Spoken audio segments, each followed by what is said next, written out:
Malgré la progression du variant Omicron en Europe, l'Algérie n'a pas fermé ses frontières.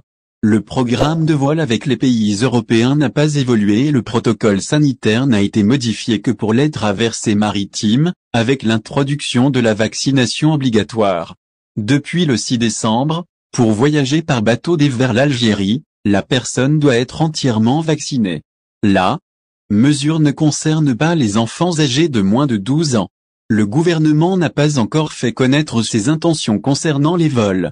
Il a laissé entendre que le pass sanitaire sera étendu au voyage par avion, mais sans fixer de calendrier. De son côté, la France a introduit le 4 décembre dernier l'obligation de présenter un test PCR de moins de 48 heures pour tous les voyageurs en partance d'Algérie.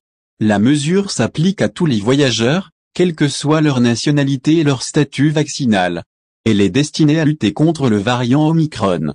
Pris en baisse vers l'Algérie en janvier malgré ces nouvelles contraintes et le risque d'instauration d'un pass vaccinal en Algérie, les vols en décembre au départ de la France affichent complet chez la quasi-totalité des compagnies aériennes.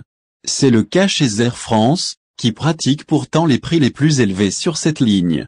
Pour janvier, Air France a reconduit le même programme autorisé en décembre, un vol quotidien Roissy-Charles de Gaulle, Alger, sauf le vendredi, et une desserte hebdomadaire vers Oran, tous les vendredis. Ces vols sont opérés en aller-retour. Pour janvier, les prix sont en baisse chez Air France.